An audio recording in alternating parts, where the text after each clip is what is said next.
ബലാത്സംഗ കേസിൽ രാഹുൽ മാങ്കൂട്ടത്തിൽ MLA മുൻകൂർ ജാമ്യ ഹർജിയിൽ കക്ഷി ചേരാനുള്ള പരാതിക്കാരിയുടെ അപേക്ഷ കോടതി അംഗീകരിച്ചിരിക്കുകയാണ്.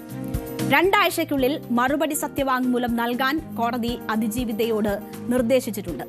രാഹുലിന്റെ മുൻകൂർ ജാമ്യാപേക്ഷ പരിഗണിക്കുന്നതുവരെ അറസ്റ്റ് പാടില്ല എന്ന് കോടതി ക്രിസ്മസ് അവധിക്ക് പിരിയുന്നതിന് മുൻപ് തന്നെ നിർദ്ദേശിച്ചിരുന്നതാണ്. ഇന്ന് ഈ സമയം കോടതി നീട്ടി നൽകിയിരിക്കുകയാണ്. ഈ മാസം 21 വരെയാണ് അറസ്റ്റിന് വിലക്കേർപ്പെടുത്തിയിരിക്കുന്നത്. മുൻകൂർ ജാമ്യാപേക്ഷ തിരുവനന്തപുരം സെഷൻസ് കോടതി തള്ളിയതിനെ തുടർന്ന് നൽകിയ ഹർജിയിലാണ് ജസ്റ്റിസ് എ ബദറുദ്ദീന്റെ ഈ ഉത്തരവ് വരുന്നത്.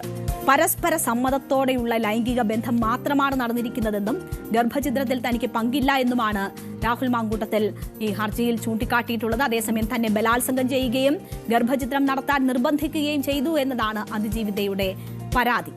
എന്താണിന്ന് കോടതിയിൽ നടന്നതെന്ന് നോക്കാം. എക്സ്പ്ലെയിനർ കാണാം. ബലാത്സംഗ കേസിൽ രാഹുൽ മാങ്കൂട്ടത്തിൽ MLA അറസ്റ്റ് വിലക്ക് നീട്ടി ഹൈക്കോടതി. ഈ മാസം 21 വരെയാണ് അറസ്റ്റിന് വിലക്ക് ഏർപ്പെടുത്തിയത് നീട്ടിയിരിക്കുന്നത്. മുൻകൂർ ജാമ്യാപേക്ഷ തിരുവനന്തപുരം സെഷൻസ് കോടതി തള്ളിയതിനെ തുടർന്ന് നൽകിയ ഹർജിയിലാണ് ജസ്റ്റിസ് എ ബദറുദ്ദീന്റെ ഉത്തരവ്. ഹർജിയിൽ കക്ഷി ചേരാനുള്ള പരാതിക്കാരിയുടെ അപേക്ഷയും കോടതി അംഗീകരിച്ചു.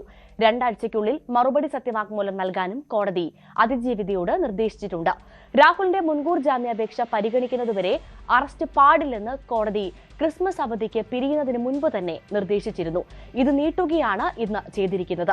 പരസ്പര സമ്മതത്തോടുകൂടിയുള്ള ലൈംഗിക ബന്ധം മാത്രമാണ് നടന്നിരിക്കുന്നത് എന്നും ഗർഭചിത്രത്തിൽ തനിക്ക് പങ്കില്ല എന്നുമാണ് മാങ്കൂട്ടത്തിന്റെ വാദം. എന്നാൽ തന്നെ ബലാത്സംഗം ചെയ്യുകയും ഗർഭചിത്രം നടത്താൻ നിർബന്ധിക്കുകയും ചെയ്തു എന്നാണ് അതിജീവിതയുടെ പരാതി. തുടർന്നാണ് രാഹുലിന്റെ മുൻകൂർ ജാമ്യ ഹർജിയിൽ തീരുമാനമെടുക്കുന്നതിന് മുൻപ് തന്നെ കേൾക്കണമെന്നാവശ്യപ്പെട്ട് അതിജീവിതയും ഹൈക്കോടതിയെ സമീപിച്ചത്. ഈ കേസിൽ രാഹുൽ മാങ്കൂട്ടത്തിനെ അനുകൂലിച്ചുകൊണ്ട് രംഗത്ത് വരികയും അതിജീവിതയെ അപമാനിച്ചെന്ന പേരിൽ ജയിലിലാവുകയും ചെയ്ത രാഹുൽ ഈശ്വറിനെതിരെയും അതിജീവിത പരാതി നൽകിയിട്ടുണ്ട്. ജാമ്യത്തിലിറങ്ങിയ രാഹുൽ ഈശ്വർ വീണ്ടും സൈബർ ആക്രമണത്തിന് സാഹചര്യമൊരുക്കുന്നുവെന്നും ഇതുവഴി ജാമ്യ വ്യവസ്ഥകൾ ലംഘിച്ചെന്നുമാണ് അതിജീവിതയുടെ പരാതി. ഈ കേസിൽ രാഹുൽ ഈശ്വറും മുൻകൂർ ജാമ്യം തേടി ഹൈക്കോടതിയെ സമീപിച്ചിട്ടുണ്ട്. രാഹുൽ മാങ്കൂട്ടത്തിനെതിരെയുള്ള 2 കേസുകളിലും ഇതുവരെ എന്ത് സംഭവിച്ചു എന്നൊന്ന് ചുരുക്കി നോക്കാം. രാഹുലിനെതിരെയുള്ള ആദ്യ പരാതിയിൽ ഹൈക്കോടതിയുടെ നോ ടു അറസ്റ്റ് ഹർജി ഇന്ന് പരിഗണിച്ച കോടതി ഈ മാസം 21 വരെ അറസ്റ്റിന് വിലക്കേർപ്പെടുത്തി. സെഷൻസ് കോടതി നേരത്തെ മുൻകൂർ ജാമ്യം രാഹുലിന് നിഷേധിച്ചിരുന്നു. ഇനി 2ാം കേസിൽ എന്ത് സംഭവിച്ചു എന്ന് നോക്കുകയാണെങ്കിൽ 2ാം പരാതിയിലും സെഷൻസ് കോടതി മുൻകൂർ ജാമ്യം നൽകിയിട്ടുണ്ട്. പ്രോസിക്യൂഷൻ അപ്പീൽ ഹൈക്കോടതിയുടെ പരിഗണനയിലാണ് ഇപ്പോഴുള്ളത്. അപ്പീലിൽ വിധി എന്താകുമെന്ന് കാത്തിരുന്ന് കാണാം. ഇനി അന്വേഷണ സംഘത്തിന്റെ നീക്കം എന്തായെന്ന് നോക്കുകയാണെങ്കിൽ അന്വേഷണ സംഘത്തിന് മുൻപിൽ ഹാജരാവണമെന്ന് രാഹുലിന് കോടതിയുടെ നിർദ്ദേശമുണ്ട്. എന്നാൽ രാഹുലിന് ഇതുവരെ അന്വേഷണ സംഘം നോട്ടീസ് നൽകിയിട്ടുമില്ല. മാത്രമല്ല തദ്ദേശ തെരഞ്ഞെടുപ്പിന് ശേഷം അന്വേഷണ സംഘം മന്ദഗതിയിലാണ് എന്ന് സംശയലേശമന്യേ പറയാനും സാധിക്കും.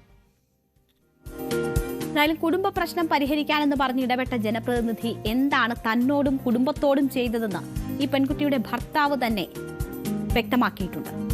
എല്ലാം സഹിച്ച് സ്വന്തം ആരോഗ്യ പ്രശ്നങ്ങളോട് പോലും മല്ലടിച്ച് ജീവിച്ച പെൺകുട്ടിയെയാണ് രാഹുൽ മാങ്കൂട്ടത്തിലും ഫാൻസും പ്രകോപിപ്പിച്ചും സമൂഹ മാധ്യമങ്ങളിൽ അവഹേളിച്ചും പരാതി നൽകുന്നതിലേക്ക് എത്തിച്ചത്.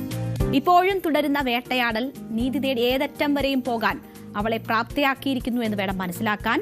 ഇനി പിന്നോട്ടില്ല എന്ന സൂചനയാണ് പെൺകുട്ടി നൽകുന്നത്. ഈ ജാമ്യ ഹർജിയിൽ ഉൾപ്പെടെ കക്ഷി ചേർന്നതിലൂടെ അവൾ നൽകുന്ന സൂചന അതുതന്നെയാണ്.